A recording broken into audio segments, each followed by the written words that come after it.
Dust tastes like old pennies when the dry wind kicks up over the ridge. Caleb was just trying to fix a busted water pump when the rusted Chevy swerved into his ditch. Two panicked men dragged a cursing, bruised woman out of the back seat. He didn't want to be a savior. He just wanted them off his dying alfalfa field. But you don't get to choose when the world spills onto your driveway or who rides in to pay the debt. The tractor's starter motor gave a pathetic, grinding click before dying completely. Caleb let his head rest against the cold steering wheel, breathing in the smell of diesel and his own stale sweat. It was past 9 on a Tuesday. The sky over eastern Oregon bruised a deep, suffocating purple. He wiped grease from his knuckles with a rag that was already saturated with oil, feeling the familiar, dull ache in his lower back. He was 26, but his joints felt 50. The farm had been bleeding money since his father died 3 years ago. There was nothing heroic about staying. It was just a stubborn refusal to be the one who finally let the bank take the land. He tossed the wrench into the metal toolbox. It hit with a loud, hollow clang that echoed across the empty dirt yard. Then came a different sound. It wasn't the wind moving through the dry sagebrush. It was the high, screaming whine of a dying alternator and the crunch of tires tearing up gravel. Caleb stepped out of the barn, his boots sinking slightly into the soft, pulverized dust. Down by the edge of his property, where the dirt road met the crumbling asphalt of the county highway, a rusted early 2000s Chevy Malibu had nosedived into the irrigation ditch. One of its headlights was smashed out, the other pointing wildly into the sky, illuminating the swirling dust. Sickly sweet steam hissed from the crumpled hood. Antifreeze. Caleb's first instinct was to turn off the barn light. He didn't have the energy for drunk teenagers or stranded tourists. The nearest sheriff's deputy was 40 miles away in Pendleton, and Caleb's phone had been shut off 2 days ago for missed payments. Just go inside, he told himself. Lock the door. It's not your problem. But then the rear passenger door of the Chevy kicked open. Not pushed. Kicked. A man tumbled out, cursing loudly. He was thin, wearing a baggy hoodie, his movements jerky and frantic, the undeniable twitching kinetic energy of someone running on cheap methamphetamine. He reached back into the car and yanked hard. "Get out, you old bitch!" the man screamed, his voice cracking. A woman tumbled into the dirt. She was older, maybe in her late 60s, wearing dark jeans and a heavy leather jacket. She hit the ground hard, but immediately rolled, kicking her heavy boot straight into the thin man's knee. There was a sickening pop, and the man howled, staggering backward. A second man piled out of the driver's side. This one was heavier, bald, carrying a heavy, rusted pipe. "Grab her hair, Toby, just grab her hair. We gotta get her to the secondary spot. The radiator's blown." The woman scrambled to her feet, spitting a mouthful of dirt and blood. "Touch me again, you tweaking piece of shit, and I'll bite your fingers off." Her voice was gravelly, carrying a heavy smoker's rasp, but underneath it there was a tremor of genuine exhaustion. She was limping. Caleb stood by the barn, his heart hammering against his ribs. The cold night air suddenly felt thick in his lungs. He was a farmer. He knew how to pull a calf, how to fix a combine, how to bury a dog. He didn't know how to fight desperate men on the side of a highway. "Turn around!" his brain screamed. "They have a pipe. They might have a gun." The heavier man lunged, grabbing the collar of the woman's leather jacket. He threw her backward against the side of the hissing car. Her head hit the window with a dull, heavy thud, and her legs gave out. She slumped against the tire, dazed. The thin man, Toby, pulled a long, serrated hunting knife from his belt, pointing it at her face. Caleb didn't make a conscious decision. There was no surge of righteous fury, no cinematic moment of bravery. It was just a visceral, sickening realization that if he stayed in the shadows, he was going to listen to a woman die on his property, and he wouldn't be able to wash that out of the dirt.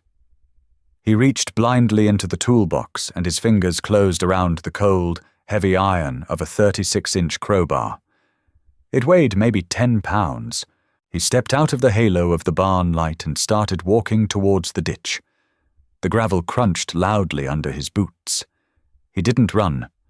Running felt like committing to a fight he knew he'd lose. "Hey!" Caleb yelled. His voice cracked. He hated himself for it, cleared his throat and tried again, louder. "Hey, get the hell off my land!" The two men froze, turning toward the darkness. Toby squinted, the knife trembling in his hand. "Back off, farm boy!" He screamed, his eyes wide and paranoid, reflecting the single crooked headlight. "This ain't your business. Walk away." "You're trespassing," Caleb said. It was a stupid thing to say, a pathetic, bureaucratic technicality in the face of an abduction. He squeezed the crowbar until his hands cramped, feeling the rust bite into his calloused palms. "I'll gut you!" Toby shrieked, taking a step toward Caleb. The woman against the tire groaned, shaking her head. She looked up, her vision clearly swimming, and locked eyes with Caleb. She didn't look like a victim. She looked utterly, profoundly pissed off. "Kid," she rasped, spitting blood onto the dirt. "Don't just stand there. Hit him." Toby lunged. It was a sloppy, uncoordinated rush, driven entirely by chemical panic. Caleb didn't know martial arts. He knew how to swing an axe at a stubborn stump. He planted his feet, gripped the crowbar with both hands, and swung it like a baseball bat. He aimed for the knife hand but missed entirely. The heavy iron bar connected with Toby's left shoulder. The impact vibrated up Caleb's arms, jarring his teeth. There was a hollow, wet crunch that made Caleb's stomach heave. Toby didn't even scream right away. He just dropped the knife, his mouth opening in a silent "oh," and crumpled into the dirt, clutching a collarbone that was now bent at an impossible, unnatural angle. Caleb stood there, frozen, staring at the man writhing on the ground. A wave of nausea hit him so hard he gagged, tasting sour coffee at the back of his throat. He had just broken a man's bones. He completely forgot about the second guy. The bald man slammed into Caleb from the side like a freight train. Caleb's boots slipped on the loose gravel, and he went down hard. The wind was knocked out of him in a sharp, pathetic wheeze. He landed in the dirt, the crowbar flying out of his hands. The man was on top of him immediately, smelling of stale beer, unwashed hair, and panicked sweat. A heavy fist came down, clipping Caleb's jaw. Pain exploded behind Caleb's eyes. His vision flared white, then static. He threw his arms up, frantically trying to block the next punch, his fingers clawing uselessly at the man's thick jacket. "I'm going to die here," Caleb thought, the realization cold and sharp. "I'm going to die in the dirt because I couldn't mind my own business." The man raised his fist again, his face twisted in ugly rage. Suddenly, a heavy, steel-toed boot materialized from the darkness and slammed directly into the bald man's ear. The man toppled off Caleb with a grunt of pain. Caleb rolled onto his side, gasping for air, clutching his throbbing jaw. The woman was standing there. She was leaning heavily on one leg, breathing hard, but she had picked up Caleb's dropped crowbar. She didn't swing it.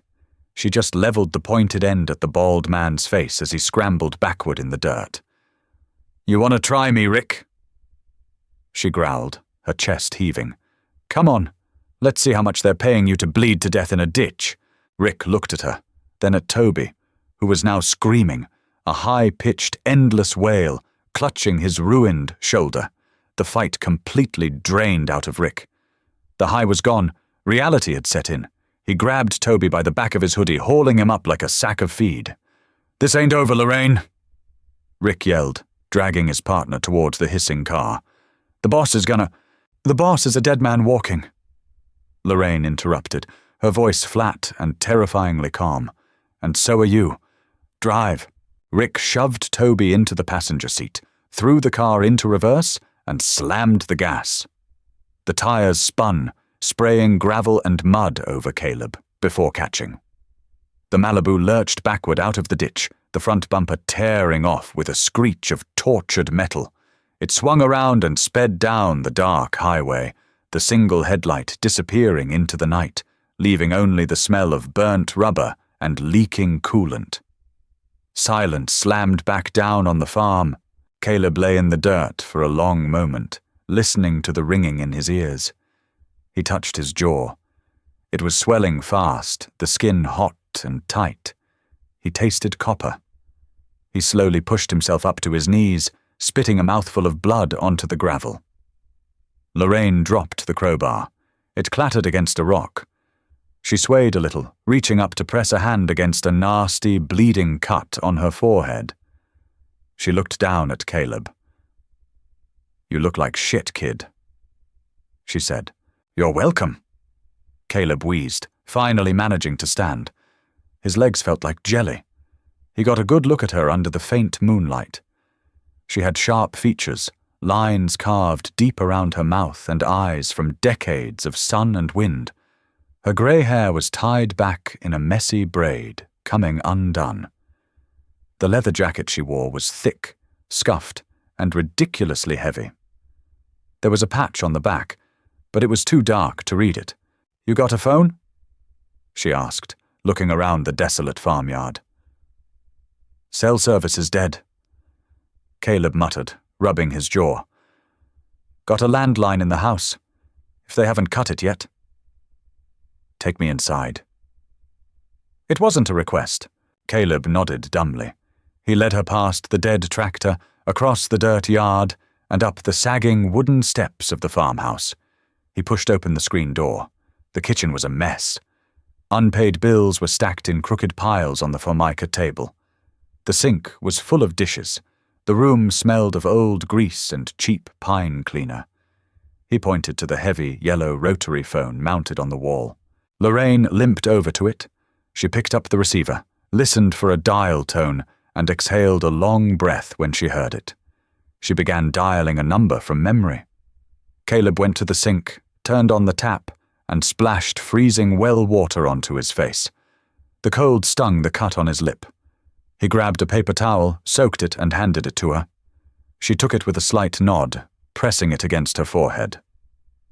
Someone picked up on the other end. Lorraine's posture shifted. The exhaustion vanished, replaced by a cold, hard authority. "Bobby," she said. Her voice was quiet, but it commanded the room. "It's Ma." A pause. Even from across the kitchen, Caleb could hear a frantic, deep voice shouting on the other end of the line. "I'm fine," Lorraine said, cutting him off. "Two junkies grabbed me outside the grocery store in Boise, threw me in a trunk. They didn't get far. I'm at a farm." She pulled the receiver away and looked at Caleb.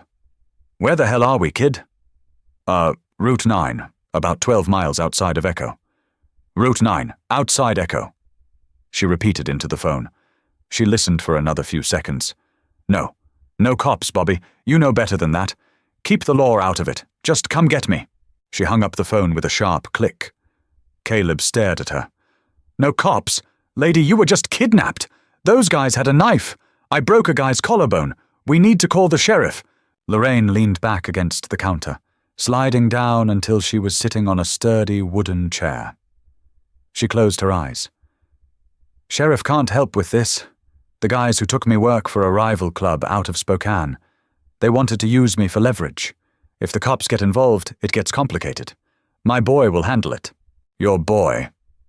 Caleb asked, a creeping sense of dread settling in his stomach. The adrenaline was wearing off, replaced by a cold, shivering anxiety. "Who is your boy? Are you cartel or something?" Lorraine opened her eyes and actually laughed. It was a raspy, painful sound. "Cartel, that's cute." She looked at him, her eyes softening just a fraction. "What's your name, kid?"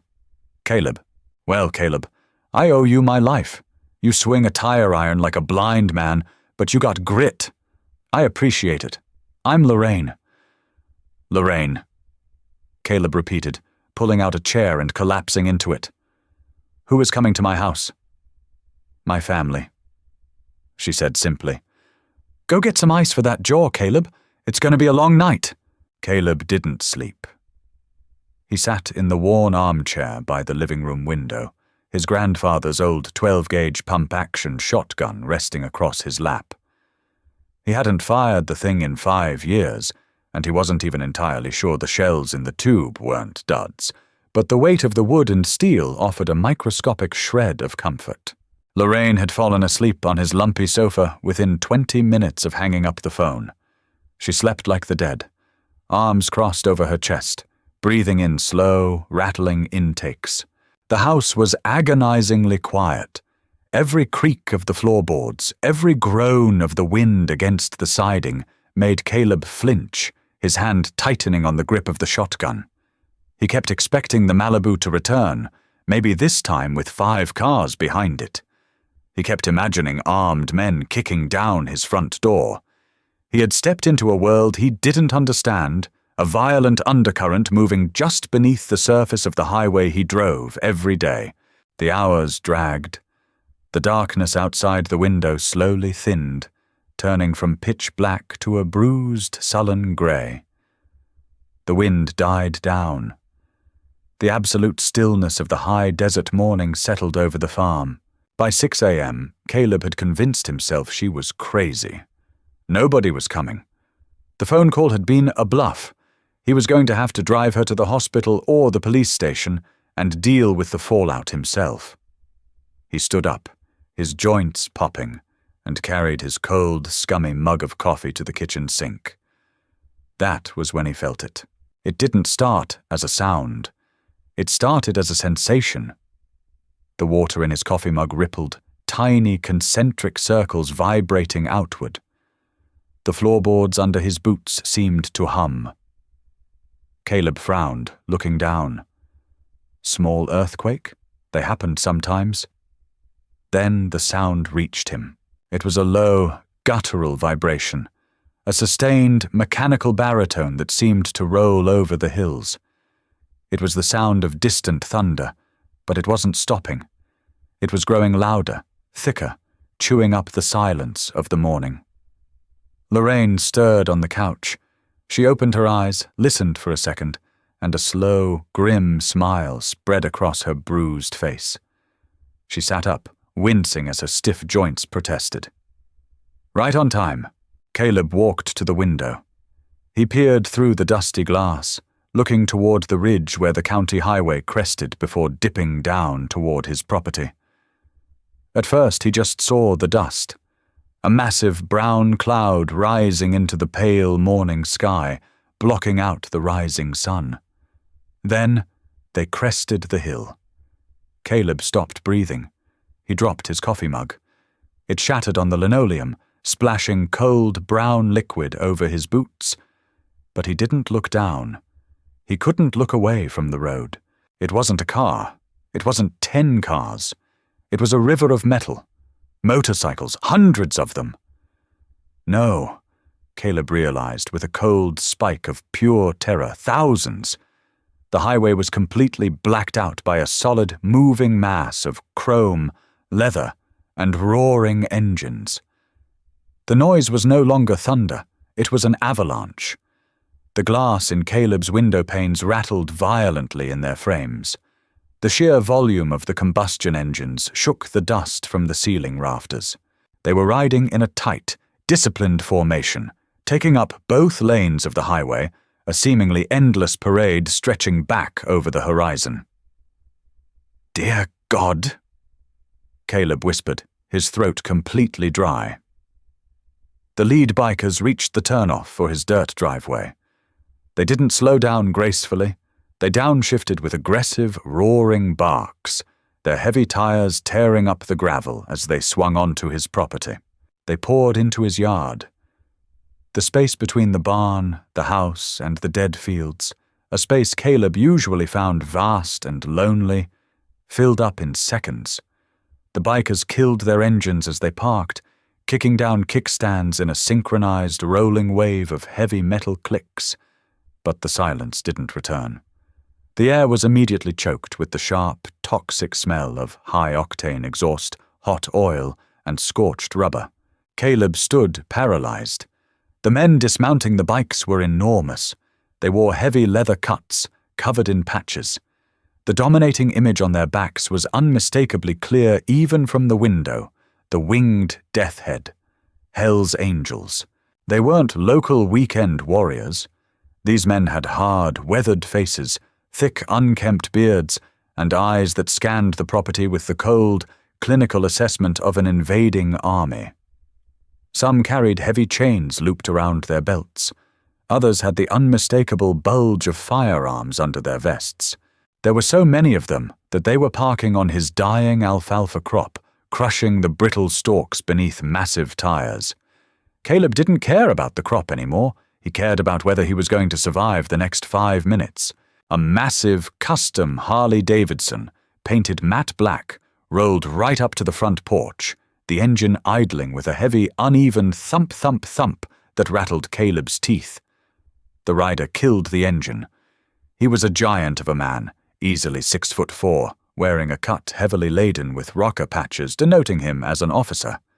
His arms were covered in ink, his face set in an expression of terrifying, unreadable calm. Lorraine walked past Caleb, stepping over the broken mug without looking down.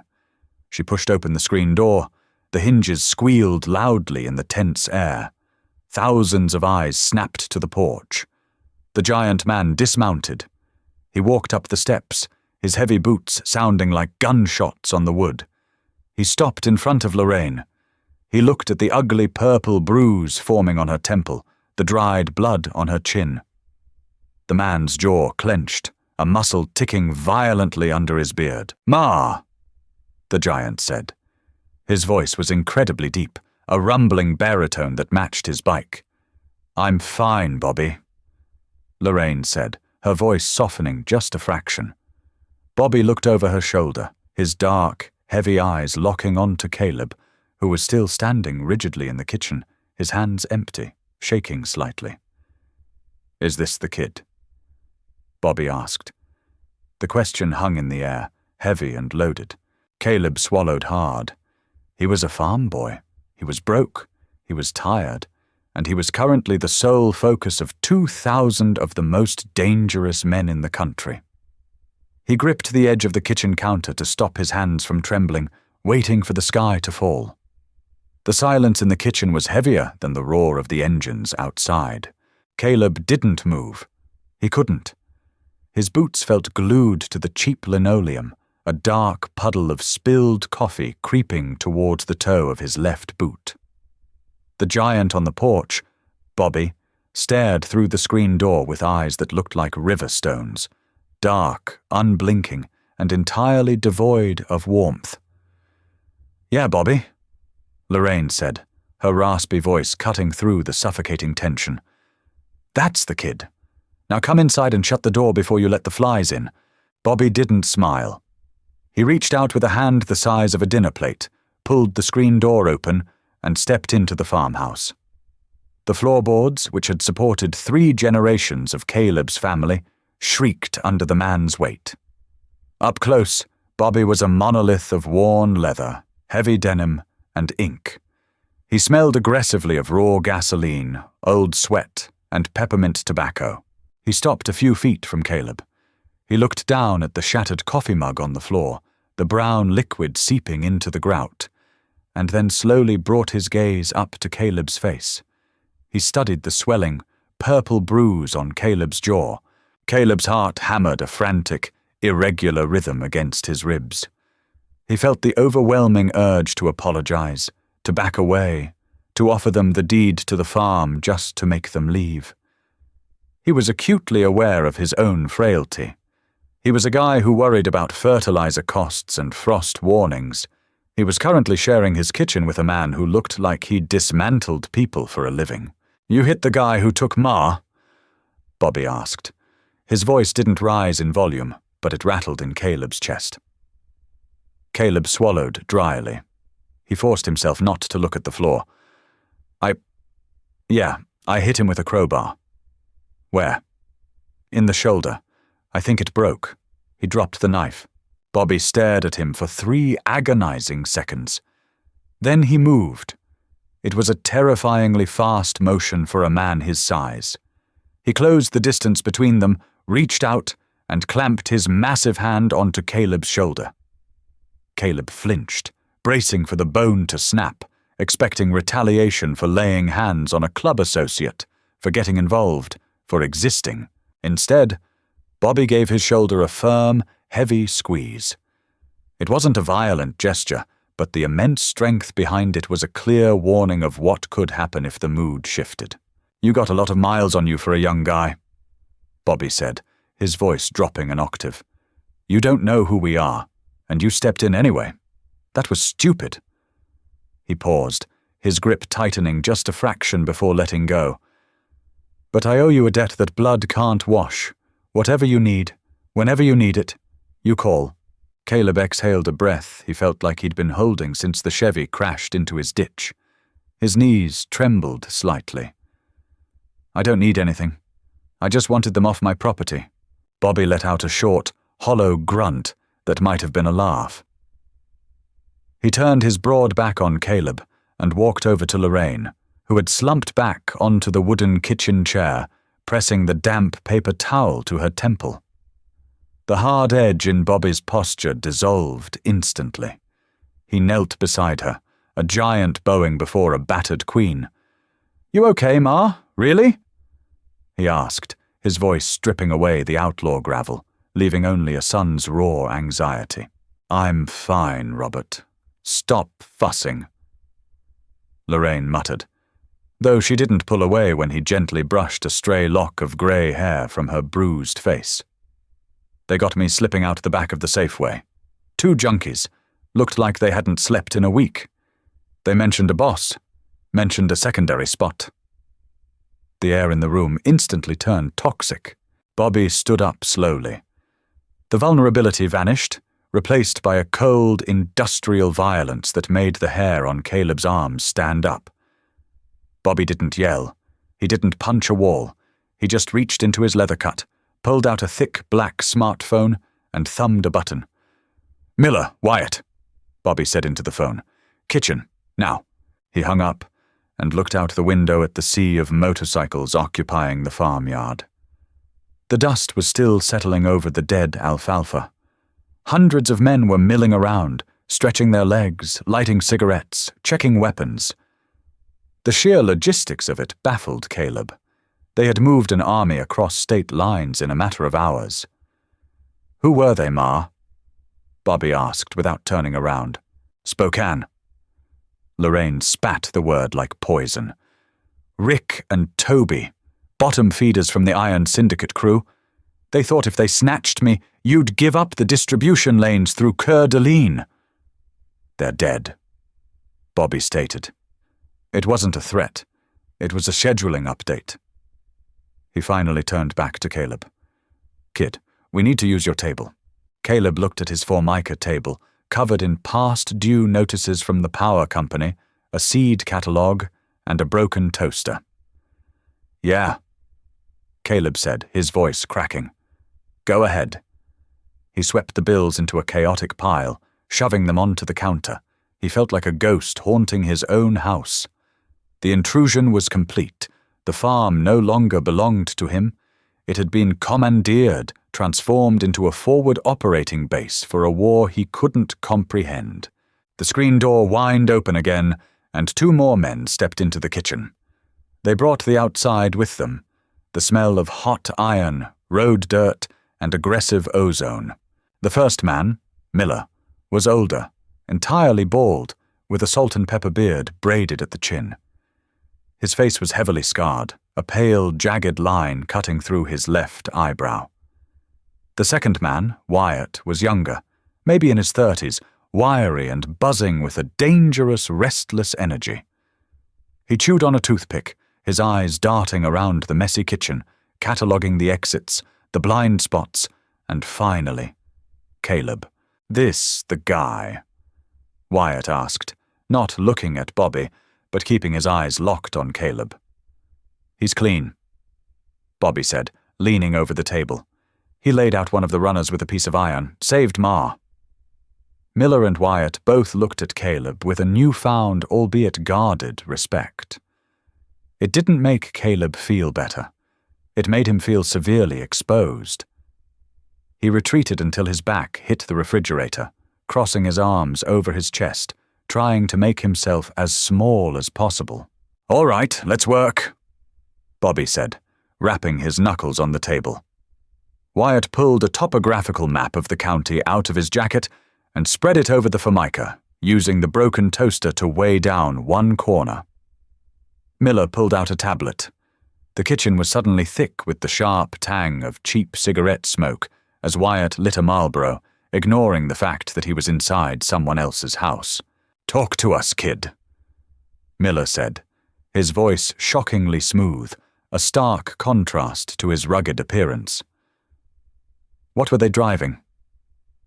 Caleb forced himself to focus. The memories of the night before were fragmented, blurred by adrenaline and panic. He closed his eyes, trying to conjure the image of the vehicle in the ditch. "Chevy Malibu," Caleb said, his voice sounding thin in the crowded room. "Early 2000s model. It was silver originally, but the rust was eating the quarter panels. 4 doors. Miller tapped the screen of his tablet. "Plates?" "No." Caleb shook his head, opening his eyes. "I didn't see. But it's missing the front bumper. The guy, Rick, he reversed out of the ditch and the bumper snagged on the culvert pipe. Tore clean off. It's sitting out there in the weeds right now." Bobby looked up from the map. "Bumper's gone. What else?" "The radiator is blown," Caleb continued, the sensory details rushing back. "Smelled like burnt sugar and antifreeze. Steam was pouring out of the hood. The left headlight is smashed out. Only the right one works, and it's misaligned, pointing up into the trees." Wyatt whistled softly through his teeth, grinning around his cigarette. "They're not driving that piece of shit back to Spokane. Not missing a bumper and bleeding coolant all over the highway. They needed a secondary spot." Lorraine interjected from the chair. "Rick kept yelling at the tweaker about it. We got to get her to the secondary spot. The radiator's blown." "That's what he said." Bobby traced a massive finger along the squiggly lines of the map. "If their radiator is blown, they ain't making it more than 20 miles before that engine block cracks and seizes. They wouldn't risk the main highways looking like that. Too much heat." He pointed to a web of thin grey lines branching off Route 9. "Logging roads. Old BLM access trails. There are dozens of abandoned hunt cabins up in the Wallowa foothills. They're holed up, waiting for an extraction team from the syndicate," Miller concluded, his fingers flying across the tablet. "I've got boys checking the gas stations in a 40-mile radius. Nobody has seen a busted silver Malibu. They're definitely off the grid." Caleb watched them work. The efficiency was terrifying. There was no hesitation, no debate about calling law enforcement. They were a self-contained ecosystem of violence and logistics. They were hunters, triangulating their prey with cold, practiced precision. And Caleb had just loaded the gun for them. A wave of nausea washed over him, a phantom ache flaring in his bruised jaw. He looked at Bobby's massive hands resting on the map. Those hands were going to find Toby and Rick, and when they did, there would be no trial. No Miranda rights. "You okay, kid?" Caleb blinked. Miller was looking at him, a strange, knowing sympathy in his scarred face. "Yeah," Caleb lied, his voice barely a whisper. "Just tired. Don't think about it," Miller said quietly, stepping away from the table and walking over to Caleb. He smelled heavily of leather and old spice. "You did the right thing. You kept a good woman breathing. What happens next? That's our karma, not yours. You leave the heavy lifting to the professionals." It was meant to be comforting, but it only crystallized the reality of the situation. Caleb wasn't a hero. He was a catalyst. He had knocked over a domino that was going to end with men bleeding out in the Oregon dirt. Bobby straightened up, his phone pressed to his ear again. "Yeah, it's me. Tell the Eastern Column to break off and sweep the logging roads north of Echo. Look for fresh tire tracks pulling off the gravel. They are looking for a silver Chevy. No front bumper, bleeding coolant. Find the car, you find the rats." He hung up, his jaw set like granite. He looked at Wyatt and Miller. "Let's ride. We leave a heavy guard here with Ma. Nobody gets within a mile of this farm without us knowing about it." Bobby turned to Lorraine, kneeling beside her chair one last time. "I'll be back by sundown, Ma. Get some rest." Lorraine reached out, her knuckles white, and gripped his leather vest. "Bobby, the one with the knife. The skinny one who called me a bitch." Bobby's eyes darkened. "I know, Ma." "Make it hurt," she whispered. Bobby nodded once. He stood up, towering over the room, and walked out the door without looking back. Miller and Wyatt followed, leaving a trail of cigarette smoke in their wake. When 2,000 motorcycles start their engines at exactly the same time, it doesn't sound like machinery. It sounds like the earth tearing itself apart. Caleb stood on his front porch, gripping the wooden railing so hard his knuckles turned white, feeling the vibrations travel up through his boots and rattle his teeth. The air was entirely displaced by sound and exhaust. Bobby's black Harley led the charge. The massive column of bikers moved with shocking discipline, a synchronized military retreat. They didn't peel out or burn rubber. They rolled out in a heavy, thunderous parade, eating up the dirt driveway, kicking up a dust storm that eclipsed the morning sun. They poured back onto Route 9, turning north, a seemingly endless river of black leather and chrome disappearing over the ridge. It took nearly 20 minutes for the main force to leave the property. When the dust finally began to settle, the silence that rushed back in was almost painful, leaving a high-pitched ringing in Caleb's ears. But the farm wasn't empty. Bobby had left a garrison. Roughly 50 bikers remained, their heavy cruisers parked in a tight perimeter around the farmhouse and the barn. The overwhelming, suffocating presence of the army was gone, but it was replaced by an agonizing, tense waiting game. The men who stayed behind were a different breed from the young, aggressive outlaws who had ridden out with Bobby. These were the older guard, men with graying beards, faded tattoos, and a calm, terrifying patience. They didn't talk much. They moved with purpose. Within an hour, they had established lookout posts at the end of the driveway, on the roof of Caleb's barn, and behind the rusted silos. Caleb felt entirely redundant. He walked down the porch steps, the crunch of his boots on the gravel sounding obnoxiously loud. He didn't know what to do with his hands. He couldn't go back into the house. Lorraine was sleeping in his bed, guarded by 2 massive men playing gin rummy at his kitchen table. He couldn't work the fields. There was a man with a scoped rifle sitting on his tractor. He wandered toward the side of the barn, near the irrigation ditch where the violence had exploded just hours before. The torn-off silver bumper of the Malibu was still lying in the weeds, a twisted piece of plastic garbage that had brought hell to his doorstep.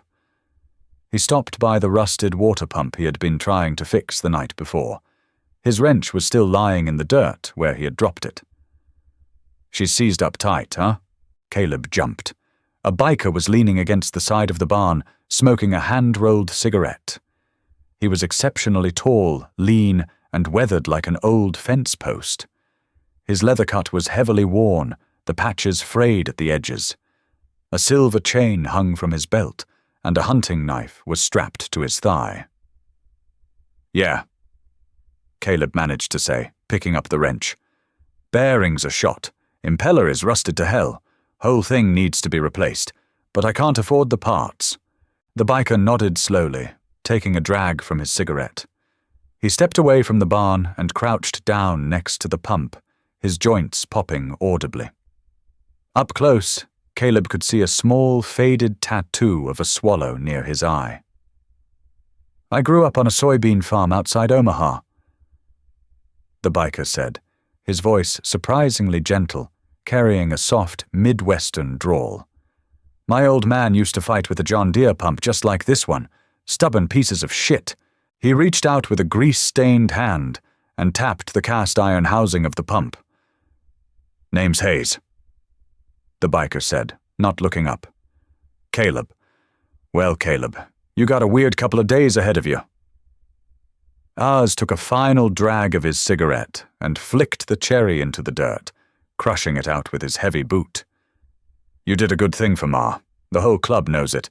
You're protected now. Caleb stared at the rusted metal of the pump. I don't want to be protected.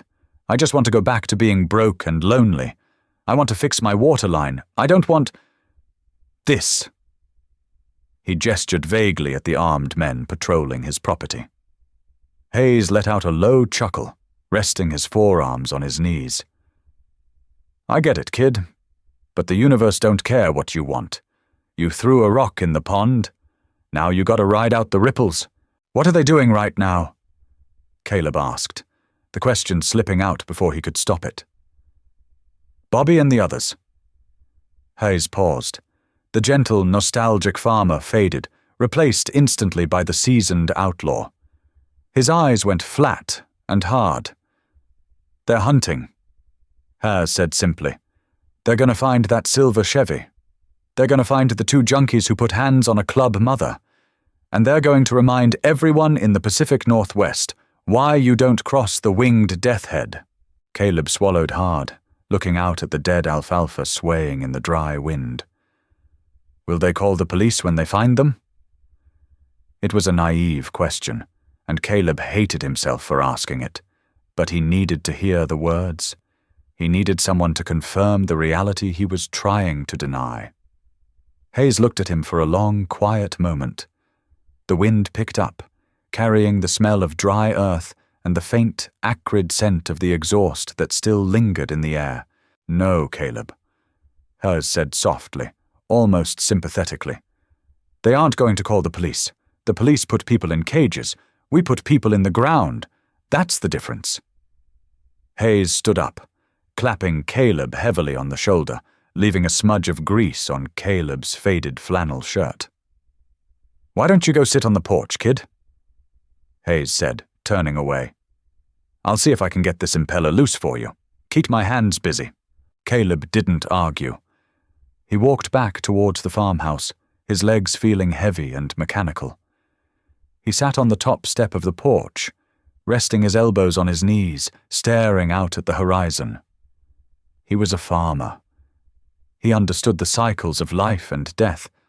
He knew that when coyotes got into the chicken coop, you didn't reason with them, you shot them. It was brutal, but it was nature. But this wasn't nature. This was human vengeance, organized, mechanized, and utterly devoid of mercy. And Caleb had given them the map. He closed his eyes, listening to the rhythmic, metallic clinking of Hayes working on the water pump. It was a normal, mundane sound. But beneath it, beneath the silence of the high desert morning, Caleb swore he could still hear the low, guttural roar of 2,000 engines carrying death toward the Wallowa foothills. All he could do now was sit on his porch, watch the dust, and wait for the blood to settle. By 2 p.m, the eastern Oregon sun was a punishing, indifferent weight pressing down on the farmhouse. The heat baked the scent of raw petroleum and hot leather out of the garrison's parked motorcycles, creating a thick, chemical haze over the yard. Caleb sat on the porch step, a forgotten glass of lukewarm tap water sweating in his hands. The adrenaline that had kept him upright through the night and morning had entirely evaporated, leaving behind a hollow, trembling exhaustion. His jaw throbbed in time with his heartbeat. The skin pulled tight and hot over the swelling bruise. The farm felt alien to him. The 50 men left behind to guard it had seamlessly integrated themselves into his space, transforming a failing agricultural footprint into an armed encampment. 2 massive men in heavy denim were sitting on the tailgate of his rusted Ford F-150, breaking down and cleaning a pair of heavy-caliber handguns with the casual, practiced rhythm of mechanics changing spark plugs. Under the meager shade of a solitary cottonwood tree, a group of 4 bikers played a silent, intensely focused game of poker on a makeshift table of stacked feed pallets. They weren't unruly. They weren't trashing the place. And that, somehow, was infinitely more terrifying. Their discipline was absolute. They were a weighting mechanism, a coiled spring holding tension while the teeth of the trap snapped shut miles away. The screen door whined behind him. Caleb flinched, water sloshing over the rim of his glass onto his dusty jeans. He looked over his shoulder. Lorraine stood in the doorway. She had washed her face and rebraided her grey hair. The bruising around her temple had deepened to a sick, vibrant plum colour, and she moved with the stiff, careful economy of someone hiding deep aches. But the feral panic from the ditch was entirely gone. She held a mug of black coffee, the steam curling upward in the dry air. She nudged the screen door open with her hip and walked out, easing herself down onto the wooden step next to Caleb. She didn't say anything at first. She just stared out at the yard, watching her men. "Hayes got your water pump running," she said finally, her voice still carrying that heavy gravel rasp. Caleb looked toward the barn. It was true.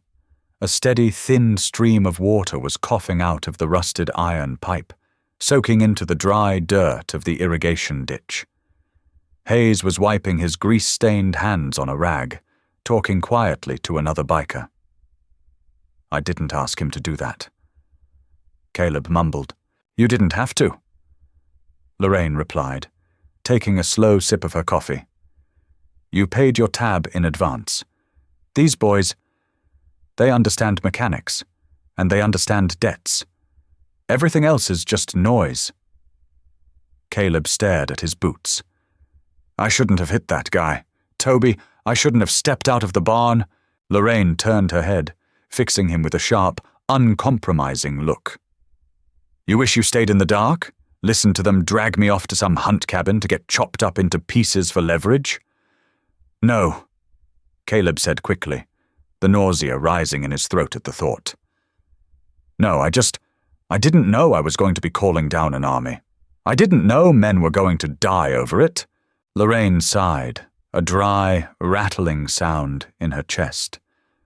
She looked away, back toward the horizon where the highway crested. "My husband started this club 50 years ago. He was a wild, angry man. When he died, Bobby took the gavel. Bobby is different. Bobby is a businessman. He built the logistics, the alliances, the routes. He made us untouchable." She paused, tracing the rim of her coffee mug with a calloused thumb. "But the problem with building a fortress, Caleb, is that everyone assumes there's gold inside. Those two junkies from Spokane? They were probing the walls, seeing if the mortar was soft. If Bobby doesn't crush them into dust, tomorrow there will be 10 men at the wall. Next week, 100. "It's murder," Caleb whispered, the word feeling dangerous on his tongue, spoken in the middle of an outlaw camp. "It's maintenance," Lorraine corrected flatly. She wasn't angry. She wasn't even defensive. She was stating a meteorological fact. "You run a farm. You see a rattlesnake in your chicken coop. You don't read it its rights. You don't try to rehabilitate it. You take a shovel and you sever its head from its body because otherwise it bites you. Or worse, it breeds." She leaned slightly, her shoulder brushing Caleb's. "You did a brave thing, kid. An incredibly stupid, beautiful, brave thing. But don't sit here and pretend the world is clean. You live in the dirt. You know what it takes to make things grow. It takes manure. It takes blood." Caleb didn't have a response. He watched the water from the newly fixed pump pool in the ditch, washing over the twisted silver plastic of the Malibu's torn bumper. The water ran brown with mud, then cleared, carving a tiny, inevitable path through the dry earth. He realized then that he wasn't just afraid of Bobby or the men with guns. He was profoundly afraid of the logic. It made a sick, terrible sense. He was a civilian, hiding behind laws and police and the illusion of safety. These people had simply peeled back the wallpaper to look at the drywall. The afternoon stretched into evening. The punishing sun finally dipped behind the Wallowa foothills, bleeding a deep, bruised purple across the sky that matched Caleb's jaw. The heat broke, replaced instantly by the creeping high desert chill. The bikers in the yard began to stir. The casual playing cards were put away. The rags used for cleaning guns were stuffed back into saddlebags. They were sensing a shift in the barometric pressure. They moved to the perimeter, their eyes fixed on the northern ridge. Caleb felt it in his stomach before he heard it, a low, rhythmic dread. Then came the sound. It wasn't the deafening avalanche of 2,000 motorcycles this time. It was a tighter, heavier vibration, a synchronized hum of massive V-twin engines running low and mean. Headlights crested the ridge. 10 of them. A tight formation cutting through the gathering dusk. Caleb stood up. His knees popped. Lorraine remained seated, but her posture stiffened, her hands gripping the ceramic mug so tightly her knuckles shone white in the fading light. The 10 bikes turned off the highway and crunched onto the gravel driveway. Bobby was in the lead, riding his matte black Harley. Miller and Wyatt flanked him. The remaining 7 riders were the club's heavy hitters, the enforcers Caleb had seen earlier that morning. They rode into the yard and killed their engines in unison. The silence that followed wasn't peaceful. It was heavy, suffocating, and thick with the metallic scent of cooling engine blocks, raw exhaust, and dried sweat. Nobody cheered. Nobody clapped Bobby on the back. The 50 men of the garrison just watched, acknowledging the return with silent nods. The atmosphere was dense, carrying the unmistakable psychic weight of extreme violence recently committed. Bobby swung his massive leg over his bike and kicked down the stand.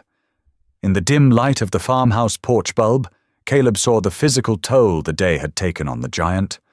Bobby's leather cut was coated in a fine layer of pale dust. His shoulders slumped slightly, the adrenaline crash hitting him hard. He didn't look at Caleb.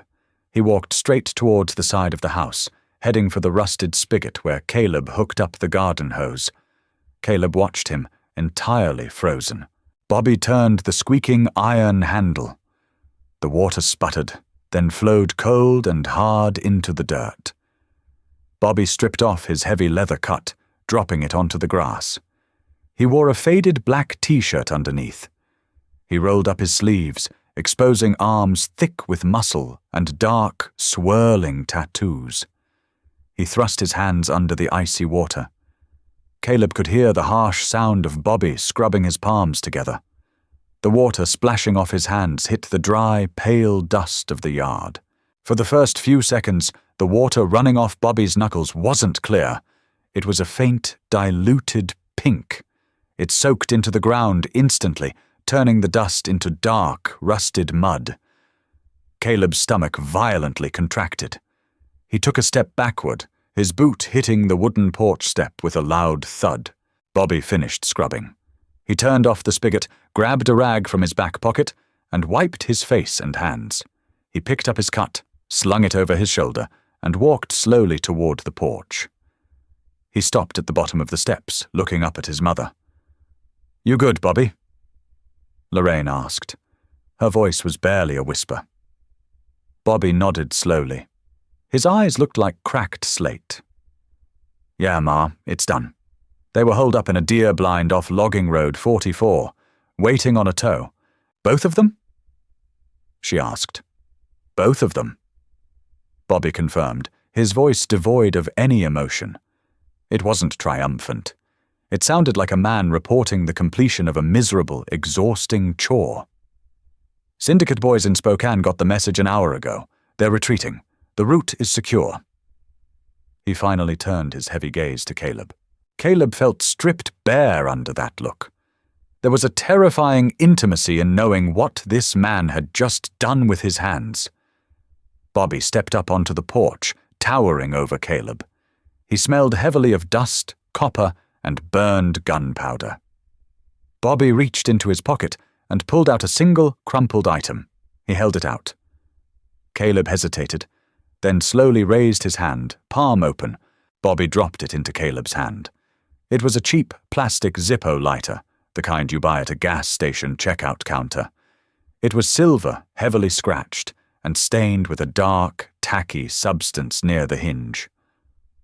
"The skinny one," Bobby said, his voice dropping into a register that vibrated in Caleb's chest.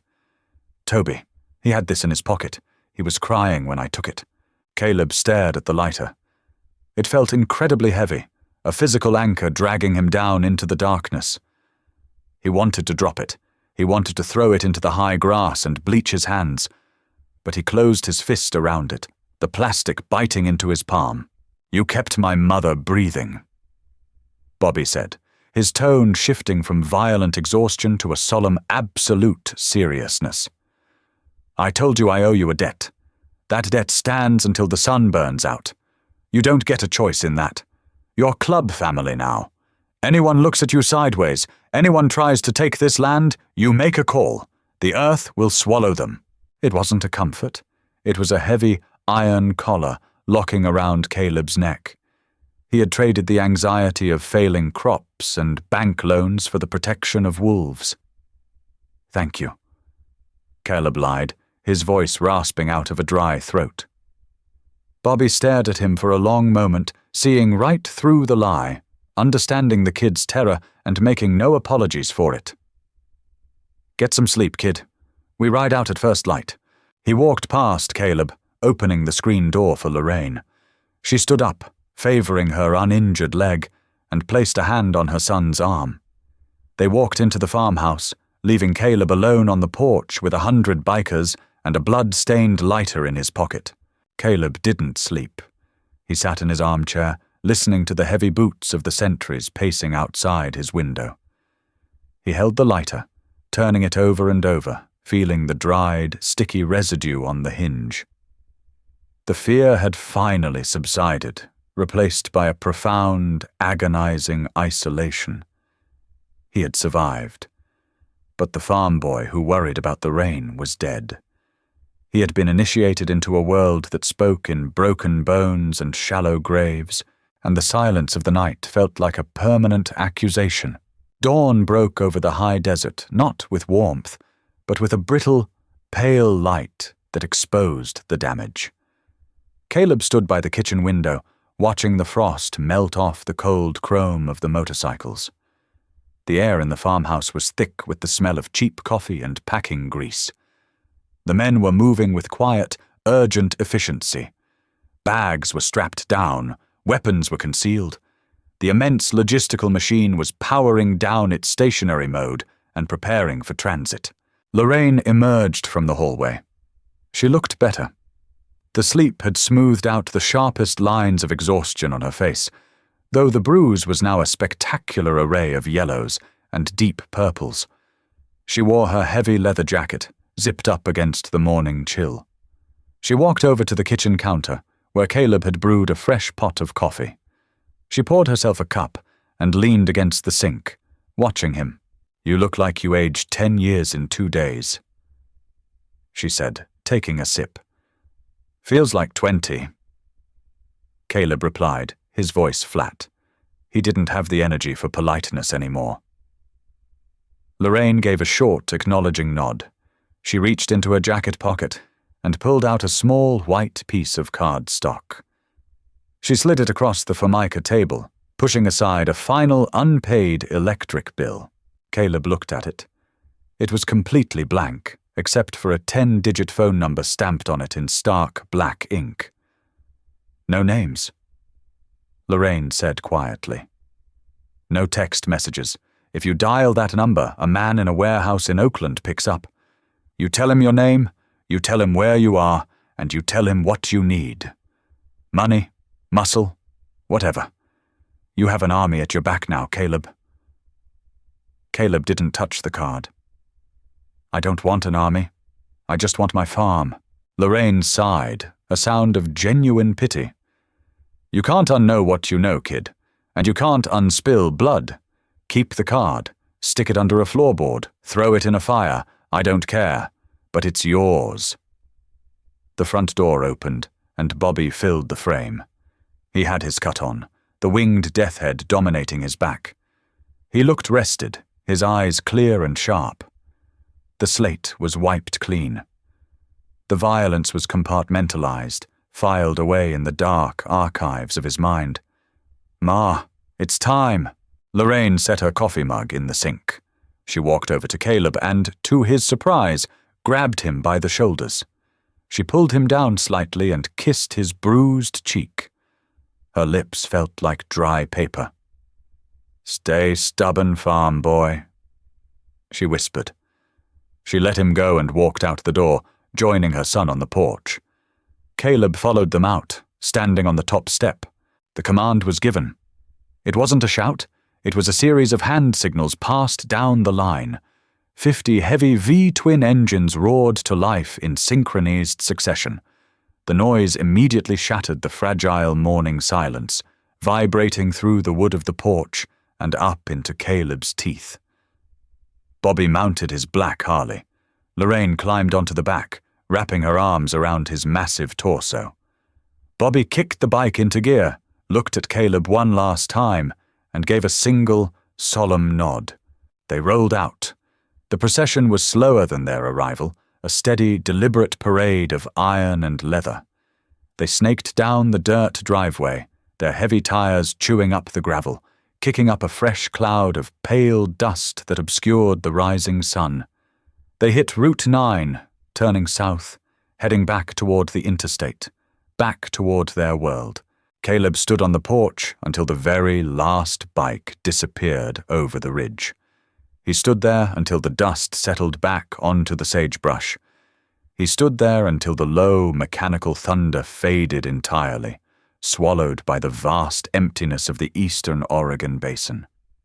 The silence rushed back in. But it wasn't the peaceful silence Caleb had known all his life. It was a deafening, ringing void. He walked down the porch steps. The yard was a disaster. The dead alfalfa had been pulverized into fine powder. Deep tire ruts crisscrossed the dirt. Dark, circular stains of dripped motor oil dotted the ground like blood spatter. He walked past the house, past the deep grooves in the gravel, and stopped at the edge of the irrigation ditch. The torn silver bumper of the Malibu was still there, resting in the weeds. Caleb looked at the water pump. Hayes had done a good job. The pump was humming quietly, a steady, clear stream of well water pouring out of the iron pipe and down into the dry ditch. The water washed over the plastic bumper, over the dirt where Toby had bled, pooling in the low spots, trying to bring life back to the dead soil. Caleb reached into his pocket and pulled out the scratched Zippo lighter. He held it in his palm, feeling the sticky hinge, staring at the clear water running over the rusted earth. He had saved a life. He had ended two. He had paid his mortgage with a debt of extreme violence, and he was completely, utterly alone. He squeezed the lighter in his fist, turned his back on the highway, and walked toward the barn to find a shovel. He needed to bury the bumper. He needed to clean the oil from the dirt. He needed to get to work. Because the dirt was the only thing left that made sense, even if it was stained forever. If this story of grit, unlikely alliances, and high desert justice kept you on the edge of your seat, hit that like button and subscribe for more original audio dramas. What would you have done in Caleb's boots? Let us know in the comments below. Share this video with someone who loves a dark, grounded thriller, and don't forget to ring the notification bell so you never miss a new story. We upload hard-hitting, sensory-rich fiction every week. Thanks for listening, and we'll see you in the next one.